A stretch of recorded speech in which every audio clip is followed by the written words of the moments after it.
Yeah, I think.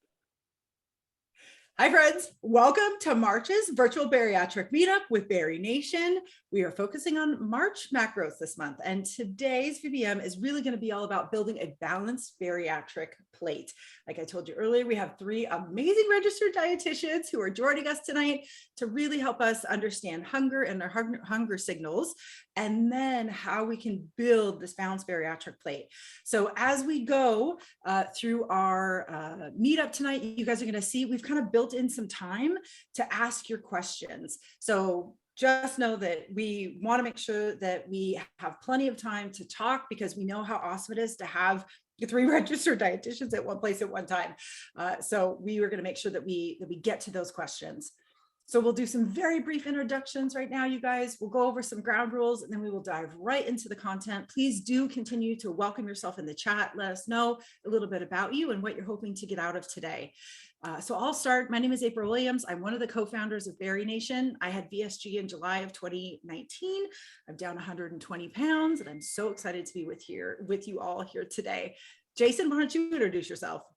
Hello, my name is Jason. I'm also a co-founder of BariNation. I had VSG March 11th of 2020, and I'm down 191 pounds. Yeah, just happy to be here.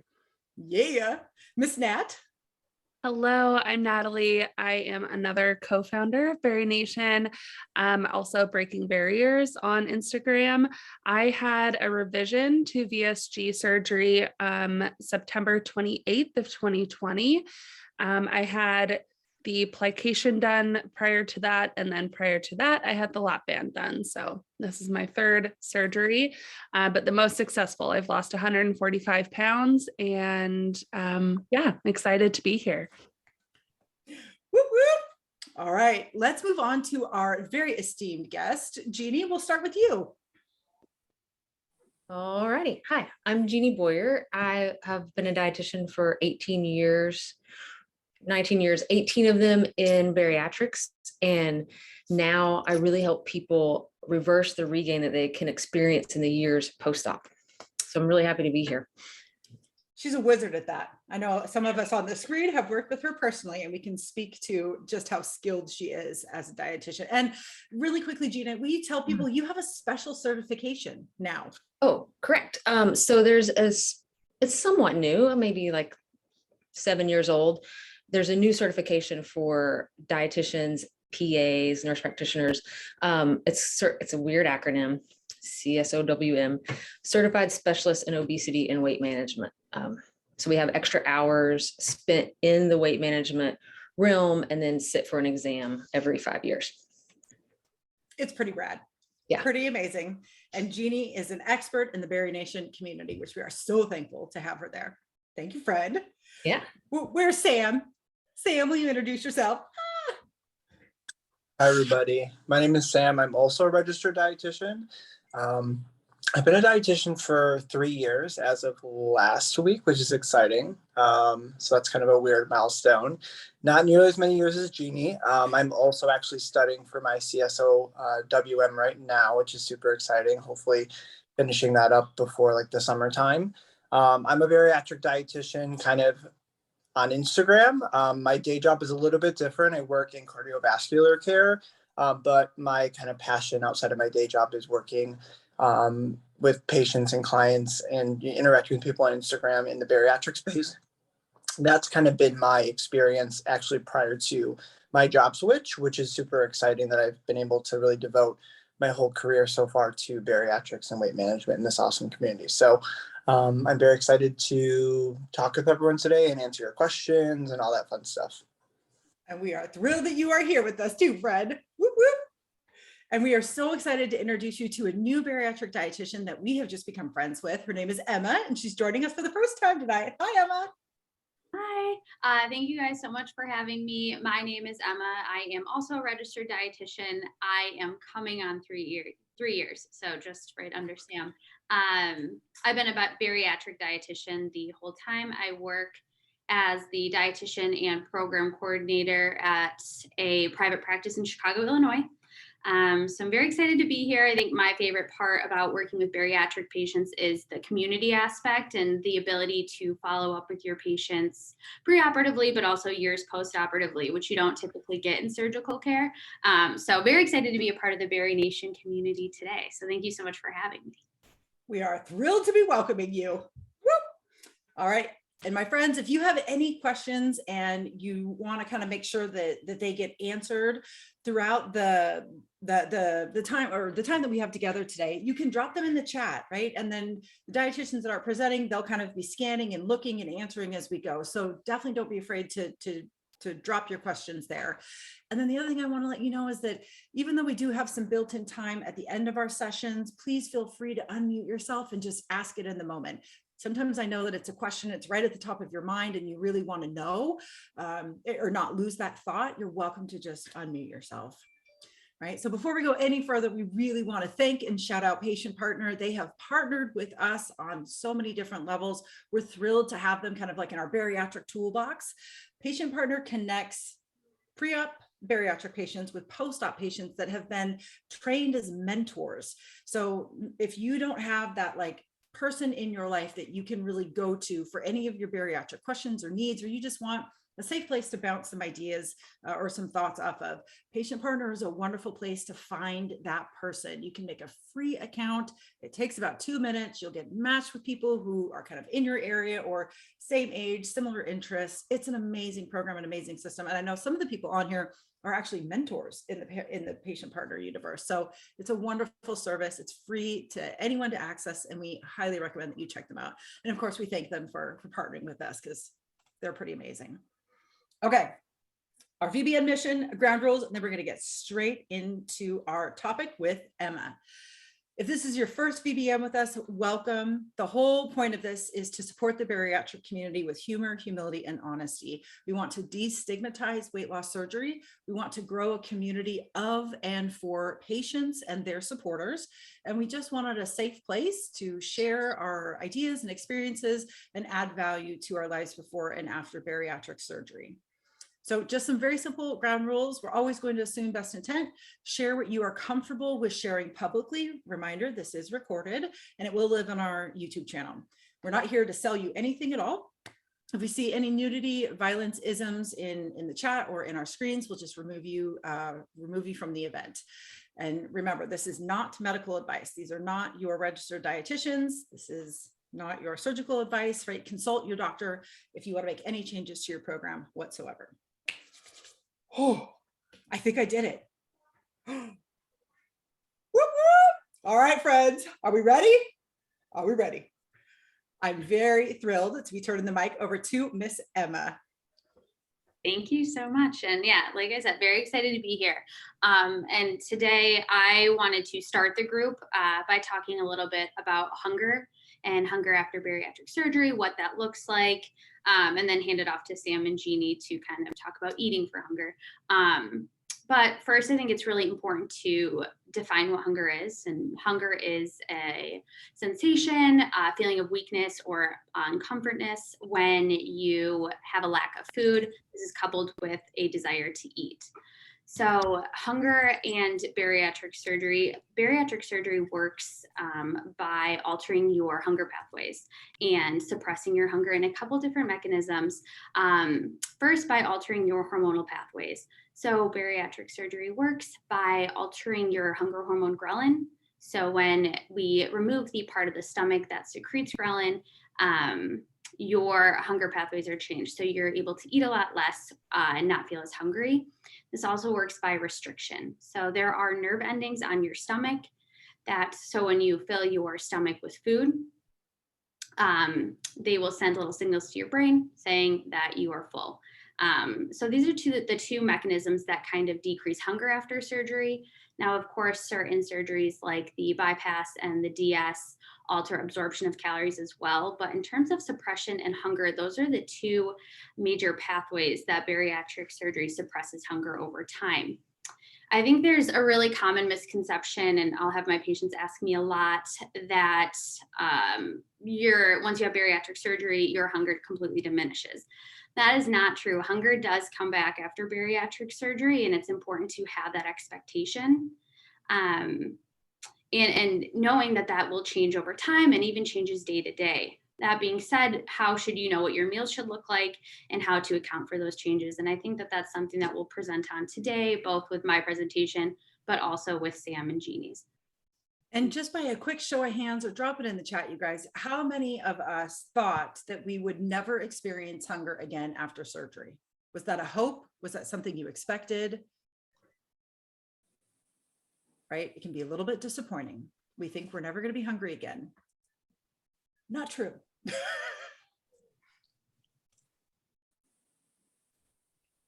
All right. So commonly I will see patients come to me reporting increased hunger about the 6 to 8 month post-operative period. That does vary. Some people will complain of hunger, increased hunger earlier, some later. But regardless, I do really want to stress on this concept right here that increased hunger does not mean that you have stretched your sleeve or pouch. I will get a lot of phone calls with people panicking, thinking that they ruined all their progress, which is not true. Just because you are feeling more hungry does not mean that you have stretched your pouch, your sleeve, or that you have ruined your surgery. And it's definitely normal for hunger to increase. That's for a variety of reasons, including hormone reasons, but also your hunger levels change day to day. And so being able to have that expectation and account for that. And then April, if you go to the next slide. Yeah. And before we move on, I'll just say this was one of the scariest but most impactful moments of my bariatric recovery. I called my surgeon in a panic, telling him something was wrong. I am so hungry. And I just feel like I'm hungry. And it was about this mark too, Emma. And he kind of laughed. He was very kind. And he said, well, hunger is a human sensation and you're going to be hungrier on some days than others. And I was like, what? Before surgery, I was just hungry all the time. I could eat, the food of 3 or 4 people at one sitting. That sensation never fluctuated. And after surgery, it does. And that's a big change for many of us post-op. Huge. Yeah, and hunger, when you're hungry, your body's telling you something, and it's so important. And I think as providers, we can do a better job of creating that expectation preoperatively too, because it definitely is a scary feeling. And I'll have patients come to me a lot with those concerns. But just like you said, and that your surgeon said, hunger can vary day to day. And why might this be? There's a handful of reasons, including daily activity and exercise. So days that you're a little bit more busy, moving around more, have a harder workout or go to the gym. Your body depletes its nutrient storage, which can result in increased hunger. Illness or infection, your body actually does need more nutrients to fight that off. Or if you have a stomach bug, you might not feel as hungry. Stress and anxiety, sleep patterns, alterations in sleep patterns can also change your hunger levels. For our female friends, periods and hormonal changes can alter hunger levels, as well as irregular meal patterns and what foods you're eating. So these are the major drivers of hunger variations. And I think that we can also plan and prepare for those, which looking at the slides, I think Sam and Jeannie will talk about a little bit more later on too. And you can go to the next slide. Thank you. Awesome. So now that and going back, the idea that we stick to one specific calorie goal every single day is just a little bit unrealistic and flawed because of all those varying factors, right? So one calorie number doesn't account for changes in day to day. And that's something that we need to think about too. And now that we've, defined hunger, noted why it changes day to day, it's really important to also identify when you are feeling hungry.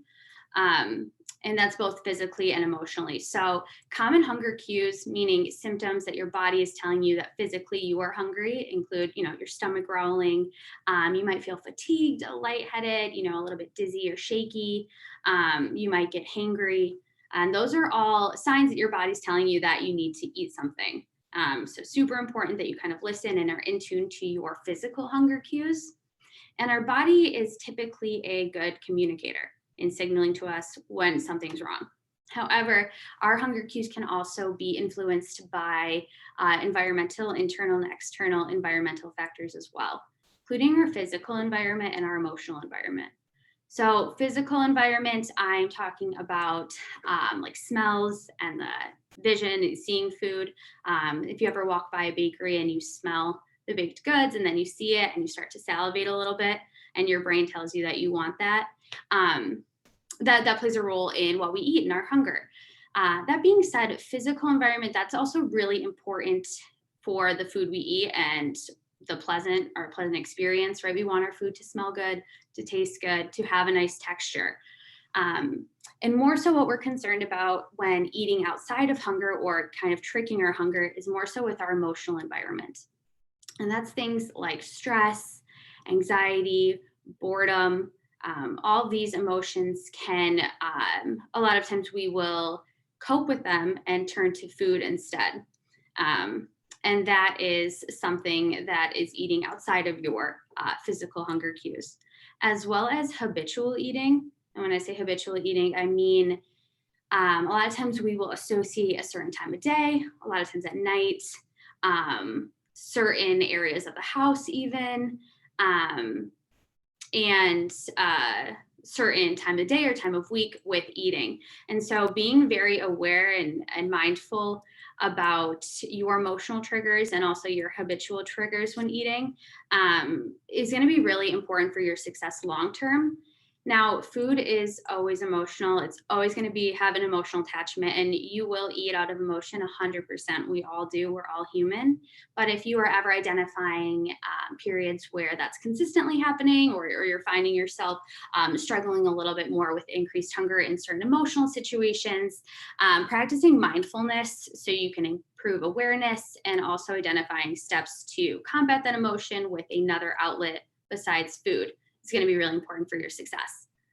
And in doing so, in kind of combating off that, listening to your true physical hunger cues is going to be important, and fueling your body is going to be important for success long term, and planning for that. So if you know that at 3 p.m., at your workday, you get increasingly hungry, making sure that you pack a snack to put yourself in the best position to be successful in the long term. And this is what really going to require that you're very aware of your personal, emotional hunger cues, but also physical hunger cues as well. And I will just encourage you guys, one of the most powerful moments I think that I've had in our podcast catalog so far was the episodes that we've done with Laura Grabo and Jenna Wolf on emotional eating and emotional hunger. Because for me personally, I didn't know what physical hunger felt like until after surgery. And then I was second guessing myself. And I know, Kenda, this is your question. I'm so excited for you to ask that. Right. But if you're wondering, like, how do I tell the difference? Really, how Laura describes it is, if the hunger is coming from your shoulders up, if you're not feeling it here, if you're feeling it here, it's probably emotional. Right. And that's how you know, oh, okay, this is some mental work that I need to do. But if you feel that hunger physically in your, in your body, in your guts, then you can kind of trust that it's probably hunger, right? And a lot of us use kind of the sip technique. If we take a sip of water, it's going to tell us if we're kind of hungry or not. But we know that this is a big question that many of us have in the bariatric community. What is physical hunger versus what is emotional hunger, and how can I tell the difference? Well, and she also made the correlation to the senses. If it sounds good, if you really get to the point where it sounds good, smells good, looks good, that's the kind of thing where you're thinking about it. It's probably not as much physical hunger as it is head hunger. Yeah. And Kenda, do you mind, will you ask your question now? I think this is a really great opportune moment for that, because it's absolutely tied into what we're talking about here. Yeah, absolutely. So I just hit 6 months post-op, and I was one of those people after VSG that I did not experience any hunger at all, none. And I've just noticed probably in the last 2 or 3 weeks, what I think is maybe hunger, my stomach it almost feels heavy, like not rumbly, not grumbly, not hunger pain, but it just feels sort of heavy. And I notice I feel kind of a drop in energy, and I don't know, it's just been sort of weird. And so I'm wondering, like, are there sort of normalcies to when hunger feelings return post-op? How do we identify that? And maybe some strategies for adjusting. Since surgery, I've been eating on a schedule because I wasn't ever hungry. So that's what's worked for me, is just being very regimented. How do I ease into eating maybe a little bit more intuitively and letting my body lead versus sticking to a schedule? Yeah, no, great question. And, Sam or Jeannie, feel free to chime in too. But I think that, around the 6-month mark, it's definitely common for those hunger symptoms to increase. And I think hunger can vary from patient to patient.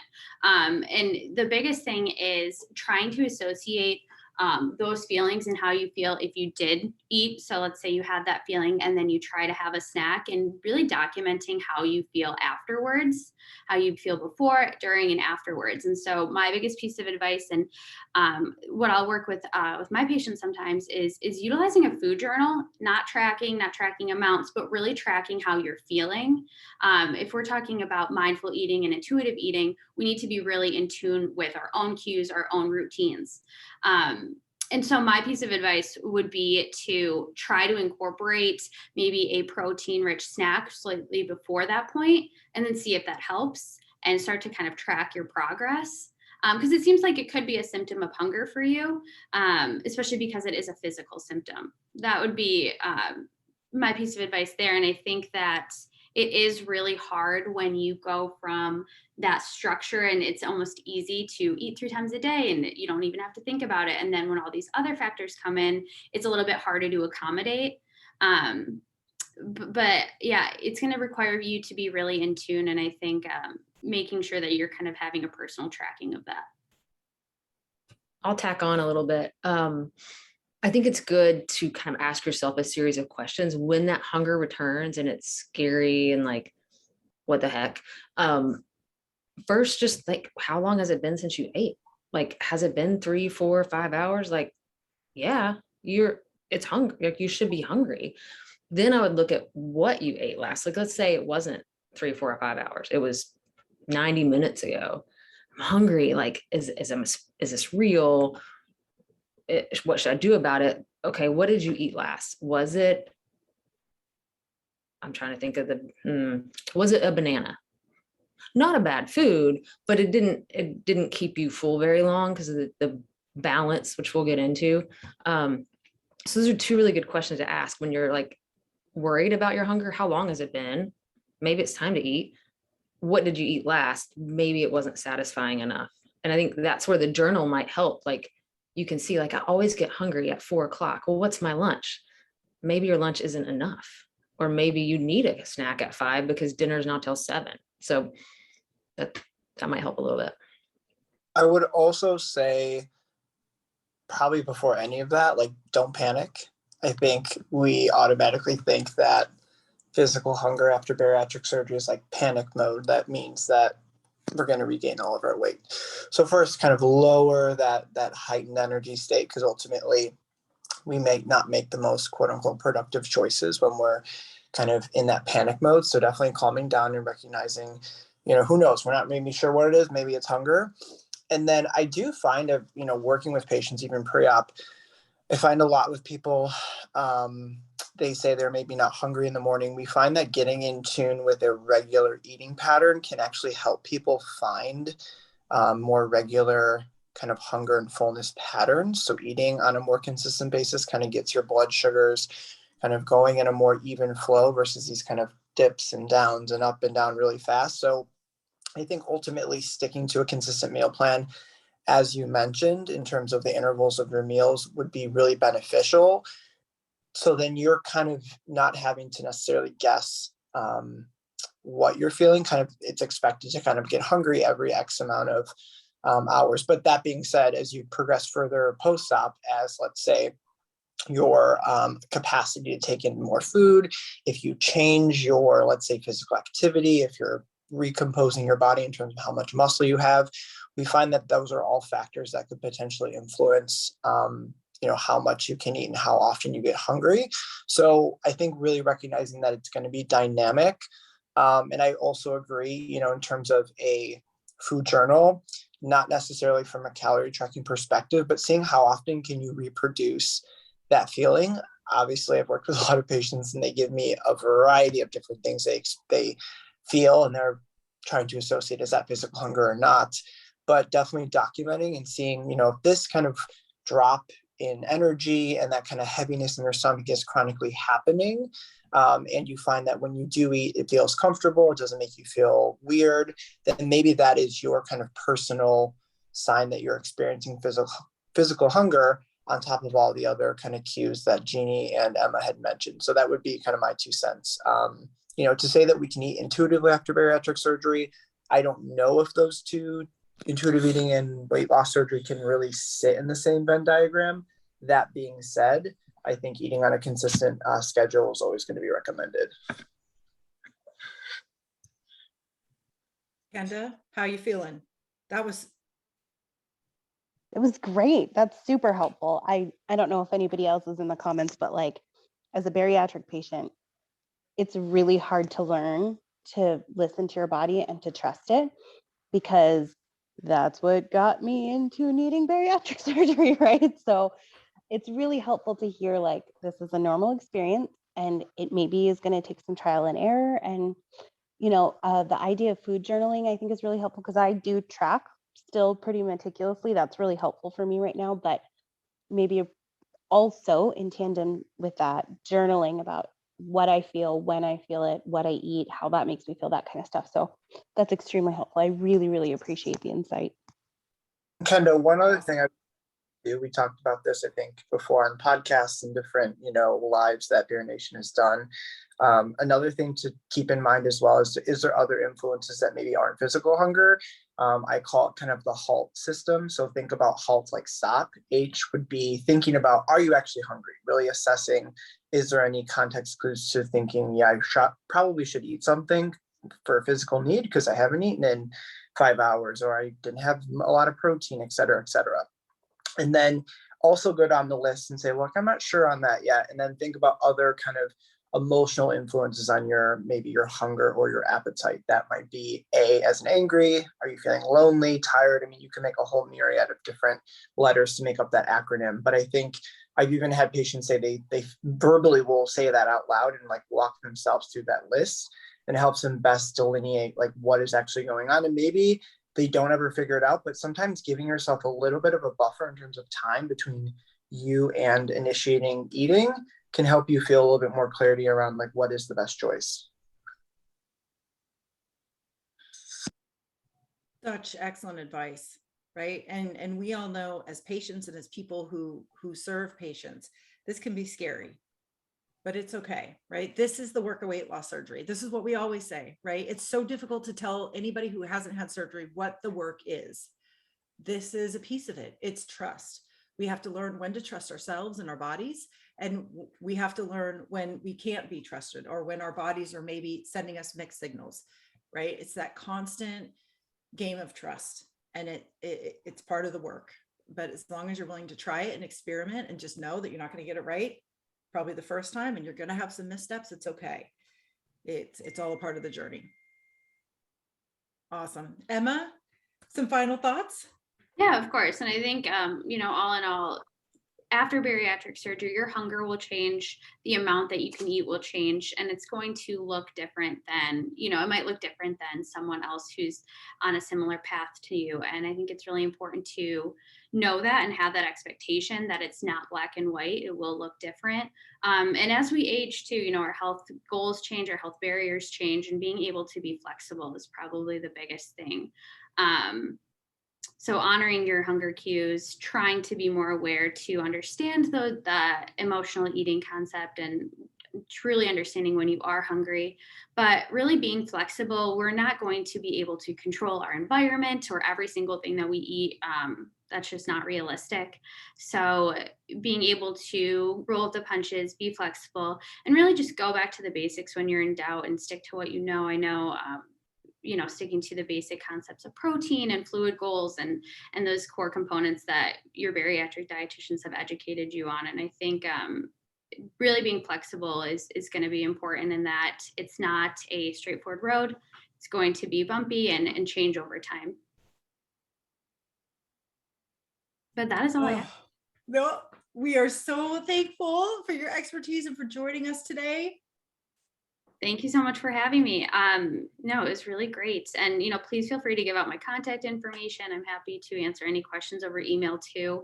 I unfortunately will have to hop off in a little bit here because I'm working from the office and I'm going to get kicked out of our building. But thank you so much for having me. It was really a pleasure. Oh, thank you so much, Emma. We very much appreciated you. And I'll make sure that I'll share your Instagram contact information too on the last slide. Sounds good. I'll see you around. Bye. Thank you, Awesome. everyone. Thanks, Emma. Oh my gosh, you guys, that was some awesome information. Let's take 15 seconds and type in the chat what your takeaway was from Emma's information, something that popped into your head, an aha, or something that you want to try. I'd love to know. I can confirm I've met her in person before, and I didn't even know we went to a similar conference, and I didn't know that was her. I was like, well, how bizarre, but in a good way. So she is just as good over Zoom as in person. I can confirm. That was wonderful. Well, and I know, I mean, like, just by a show of hands, like, how many of us have struggled with hunger before and after surgery? Yeah, like freaking everybody in the Zoom. So to have time to really kind of lower the temperature on hunger, what it is, why it fluctuates, what we can do about it is just so powerful. Oh my gosh. All right. Well, it is time to turn the screen and the microphone over to two of our favorite humans on the planet, Jeannie and Sam. Woo woo. I don't know if I've ever been called a favorite human. I like that. Oh, it's gonna be a standard thing now. So we wanted to invite you here to help teach us how we can build a balanced bariatric meal, right? And kind of need to know what that is and what it looks like and how we achieve it. So we are all ears. We are ready for your knowledge. All right. So Sam and I appreciate each other, but we have not worked together before. So this is going to be fun. I'm going to say, Sam, just interrupt me if you've got some nuggets. Perfect. I mean, your PowerPoint, I didn't want to change anything because I think it's exactly what I would have put. So we can just kind of ping pong. I think it'll be perfect. All right. So what does balance mean? Like macros, it's March macros, like you've heard it. It's very trendy right now. So yes, part of balancing is balancing your macros, like your protein, your fat, your carbohydrates. I'm gonna throw in fiber. Yeah, that's balance. But it's also building your plate so you have balanced energy, like throughout the day, that you are feeling sustained, that you don't have kind of what Sam mentioned before, those like weird spikes and ups and downs in blood sugar or energy or focus. So we're balancing that through the day. And then I also want you to work on balancing like what you want, like, yes, your preferences, but with the bariatric shoulds. Like, it doesn't have to be grilled chicken and broccoli, 3 ounces of grilled chicken, 2 heads of broccoli all the time. Like, you want to balance, like I said, the bariatric shoulds with your real life so that it's sustainable. Like, is that making sense for folks? I'm seeing some nods. Okay. And one thing I will add is I think striking the level of balance between the macronutrients on your plate, it's definitely going to be something that's an ever evolving thing, because we all know that how much one can eat, let's say in the first 3 months, looks different than 6 months, and looks different than 9 months, 12 months. And hopefully we get to a point where maybe there is a little bit more kind of consistency between your relative portions, but obviously we find that certain foods you might be able to eat more than less than, etc. So keep in mind, this is kind of an ever evolving thing. So when we do talk about maybe what a realistic, maybe long-term bariatric plate method would look like, we know that in the beginning, sometimes protein is really the only thing that you have the physical capacity to consume. But kind of this would be the long-term goal, and in which ways we'll add them. But I would agree with you. I think as well, having that flexibility and really reminding yourself what other options are out there for just protein, and thinking of it as where you can, you're kind of swapping in different foods that kind of fit within each category. And that's why I love the bariatric plate model, because you decide really what foods you would like to comprise each category. And the plate model just gives you a little bit more clearance and guidance on what are the relative portions and how should things be quote unquote eaten to really maximize your capacity and your fullness. Mm-hmm. You know, and as a patient, I'll just say what I appreciate about this is that it's acknowledging that the foods that we're choosing to eat should be enjoyable on our end, right? So there's that balance between the bariatric shoulds kind of, and then the foods that we do actually want to eat. And we all know that in the beginning, that can be really hard to do. You might not have the energy, you might not care. Like you could be like me, I broke up with food for a while, right? But long-term goal, balancing that joy that we have with certain foods with those bariatric needs can exist. That's what this is all about. Yep. Awesome. All right. So we kind of got into this a little bit, like why is finding a balance so important? So this slide, when I was going from the template, started with some S's and I just kept going. So I like alliteration. So balance is important for satiety. And what satiety means is like your hunger, your fullness, like being satiated is being satisfied and full. So you will find, and as Sam mentioned, we all talked about, it changes. Like what is going to be the most satiating meal that changes as time goes by. And you even can find differences sometimes in like the texture of the protein, how satisfying that is. So we want to find a balance that is going to keep you satisfied and satiated the right amount of time. You want to find balance. This kind of echoes what we just were talking about for savoring, like for enjoying the meal, for feeling that like completeness. We talked about this on the podcast. Like if you don't have, sometimes like you have your chicken, you have your broccoli, and you don't have that potato or whatever your little starch is going to be, you might leave that meal kind of like it wasn't satisfying. It didn't savor it because you were missing a little part. Balance really helps you stay on track. I mean, when a meal is well balanced, we go back. It's satisfying. It's satiating. You savored it. You're less likely to get into the grazing, munchy, slider food, mindless eating. So balance will really help you stay on that right track. And all that leads to long-term success. So I think it's not easy, but a simple step. If you feel like you're off track, maybe the scale's not telling you what you want, you just feel out of place, trying to look at your balance is a great first step. Like just what does my plate even look like lately?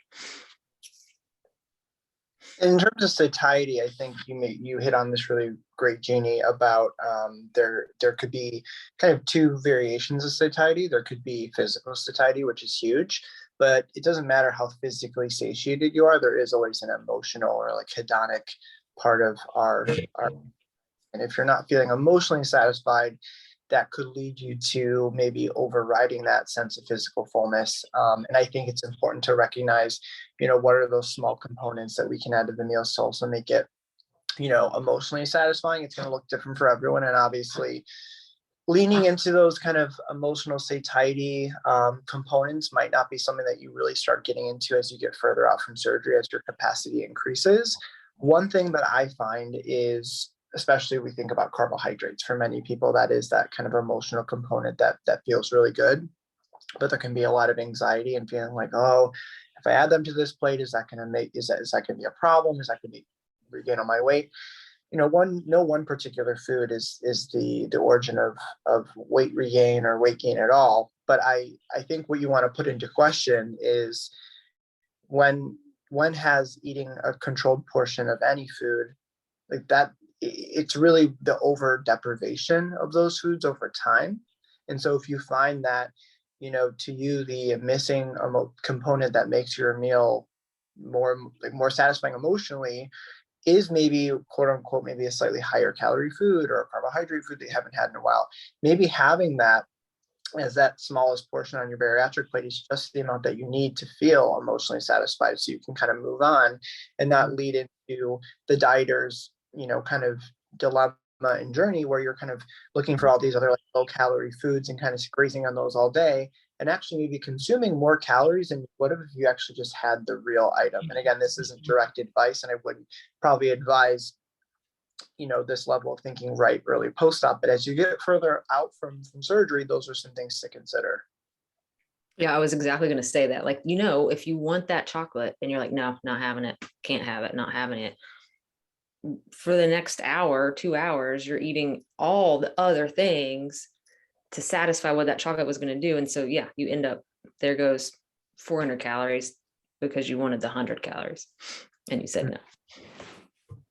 Well, the biggest thing that a lot of people don't think about too is that they get in the mindset of, oh, well, I'm eating this healthy stuff. Well, you can still overeat healthy stuff just like you could overeat anything else. I mean, so don't think that just because like April found out with the keto crackers and the other things and the avocados and the whatever else. I mean, it's like you can still eventually eat too much of what people think are the magic keto crackers. Yeah, this is something that I talk about a lot, is like, I feel like there's levels to scratching the itch. Like the first level is like, well, am I even hungry? Right? We talked about this earlier. Like, can I just drink some water and I'm going to feel okay? The next level is like, is there a bariatric version of this that I can make that like will scratch the itch and I'll still feel satisfied and I can move on? And if not, then I just go for the real thing and I'll portion it out and I'll enjoy it and I'll move on, because so much of my life was fad dieting or changing, moving things around or avoiding that food. But then, like Jason said, just eating everything else in the pantry to satisfy it. It goes back to balance. Like if it's keto crackers, if it's Quest chips and they're protein, like this is very friendly, like, but if that's all, if you ate 2 bags of Quest chips for lunch, is that balanced? Like, how's that going to fuel you for the rest of the day? All of it, like mentally, emotionally, physically. Yeah, I love that. One thing I would also add, just to kind of tie that all together, is I think April's comment in the question bot, or the comment that in the chat, was super interesting. She said, my magic keto crackers. So I think there are foods that have health halos, but I also think that we all have our personal foods that we have created a negative marketing standpoint with. And so I think sometimes you have to question, is this food as quote unquote bad as I make it out to be? And, and then on the contrary, is this food, like, what really makes this food so magical, and so healthy? And a lot of times it's with the marketing and really the mental associations that we make with certain foods.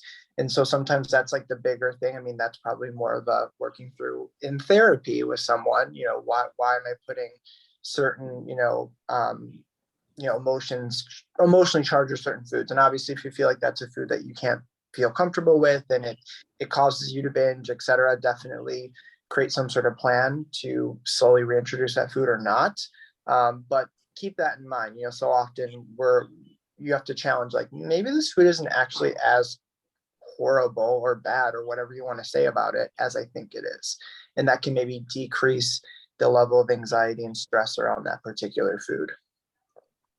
Yeah, protein bars are another bad one. I see people think that, they get a couple protein bars, like, well, I had, 2 or 3 or 4 protein bars today, so I'm killing my protein game. And it's like, no, you're killing the rest of your macros. That's what you're killing. Like your proteins are there. Yeah, it's like, but so is everything else. Because I have patients in the clinic often, or clients that reach out like, should I just go back to protein drinks? I just need to drink the bar. I just need to eat the bars. I'm like, no.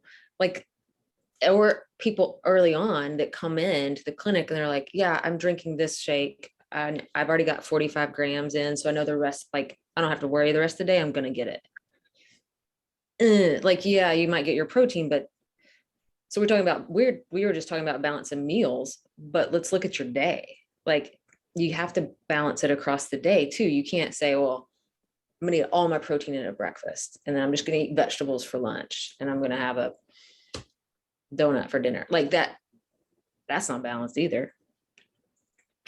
Yeah, it's like drinking from fire hydrant, it's like you can't do all of the work that you need to do for a day at the beginning of the day.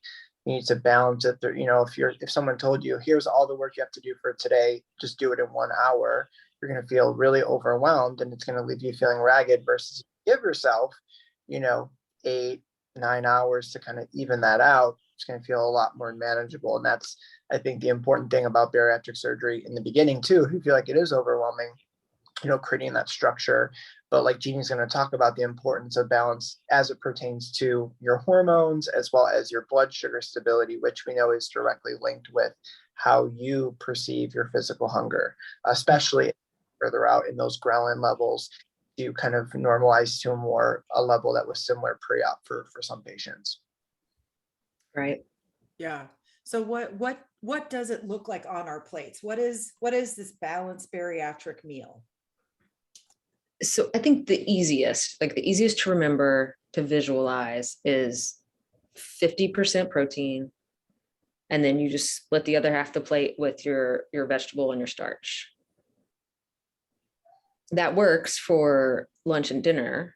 For breakfast, I just kind of like, we're just going to do protein, maybe have fruit. Protein, that's what I like to say. Sorry, it blanked out on you. Protein what? Produce. Maybe it's not best. Maybe it's protein fruit. and produce. Yeah. Yeah. DMP. Mm-hmm. And that 25% thing, it might be a little shifty. Like maybe this is an awesome salad and you have like a cracker. Like that's okay. And maybe one day, like these roasted potatoes are amazing, so you have a little more potatoes and a little less green bean. Like it's okay. This is the one scenario where I feel like, don't let like the devil in the details get you too worked up, especially as like the exact percentages of, the let's say the ratio of the non-starchy vegetable to maybe, let's say, the carbohydrate or whatever that might look like, or the starch, as long as you're really the foundation of your protein first. One thing I will also say too, we talk a lot about where foods are placed on your plate. I think the way in which you eat it, we want to maximize your tools kind of restriction in a way. So what I always have recommended with patients and clients is think about, eating in a way where you're kind of starting with your protein and kind of eating in a circle, or you can think of it 2 bites of protein, 2 bites of another food, 2 bites of protein, 2 bites of other food. And then ultimately, it's okay if you finish your whole plate.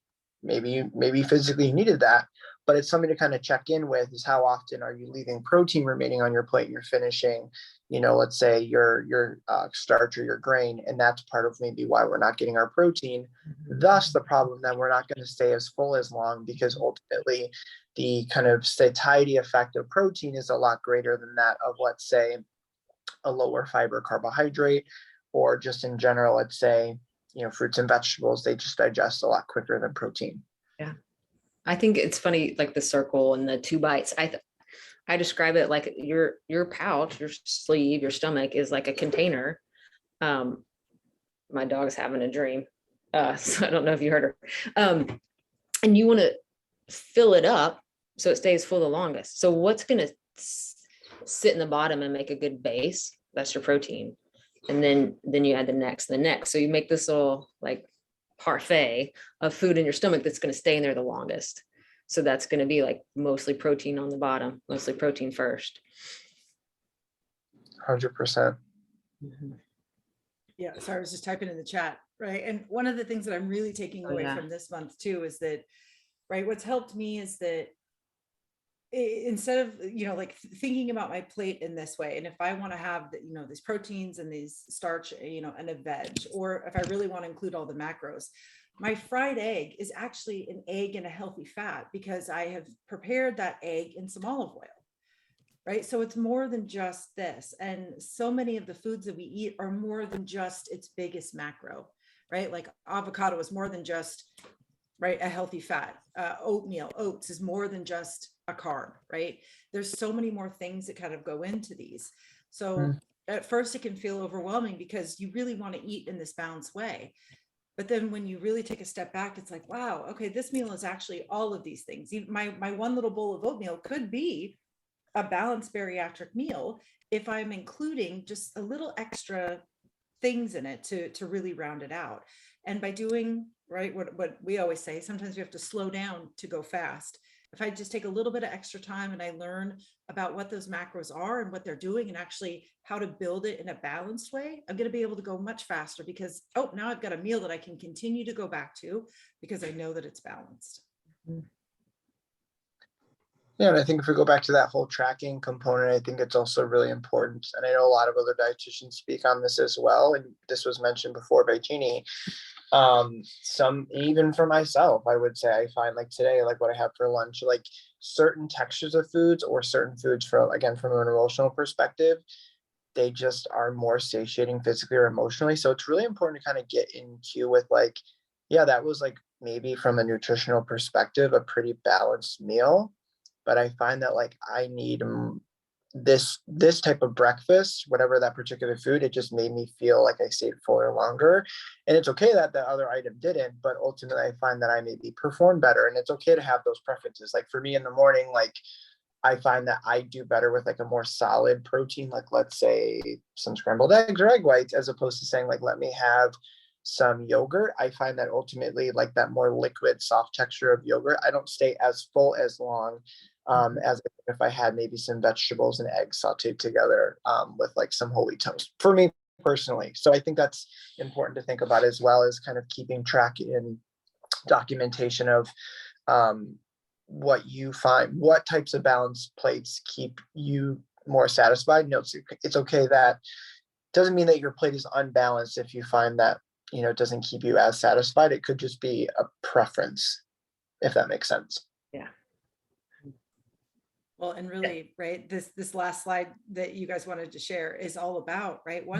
There is no thing as one size fits all. We really do have to become the scientists in our own life and run some experiments and take the time to notice. Yeah.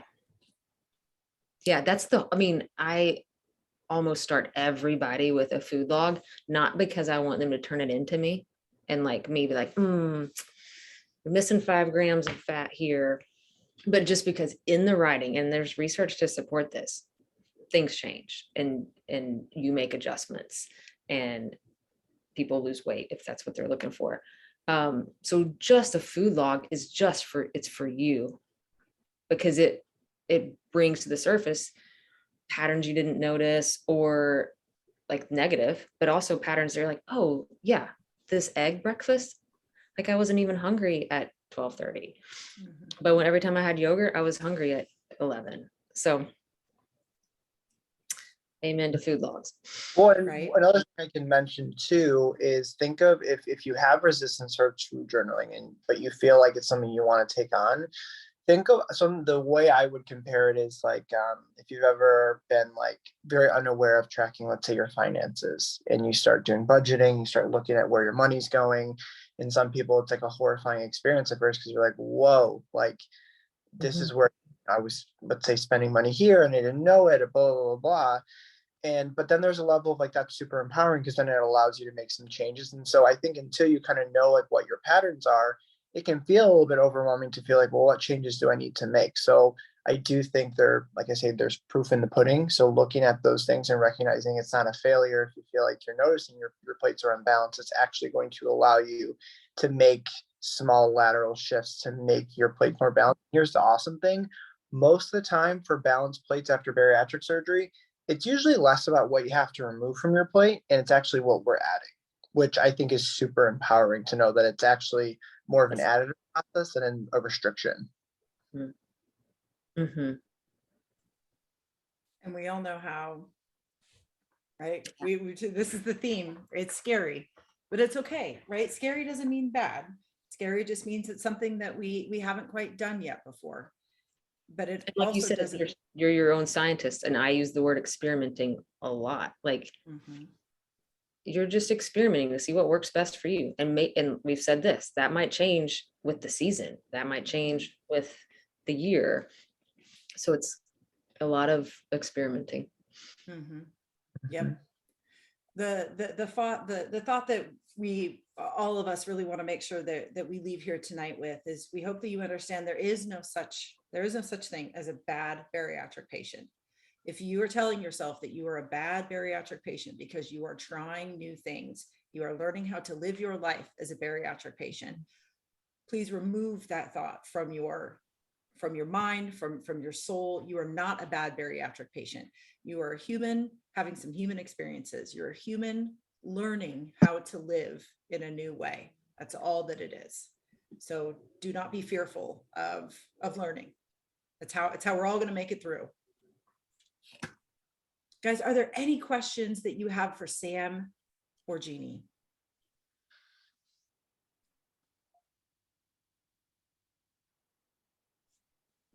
There was a lot of information presented here tonight.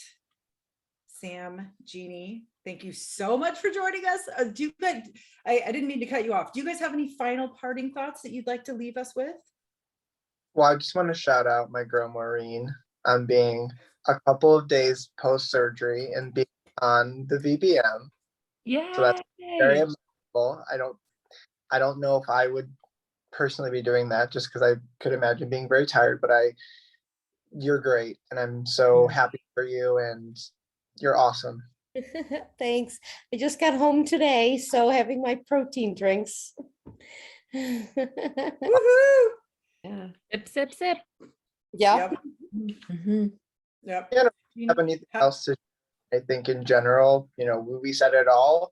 I want to say thank you guys again for, to April, Jason, and Natalie for putting this together and allowing a platform for both Jeannie and myself and Emma to kind of share. And I will say it's the one area of nutrition where I feel like dietitians are such an integral part of patient care. And there's a lot of times as a dietitian where sometimes you don't necessarily feel that love.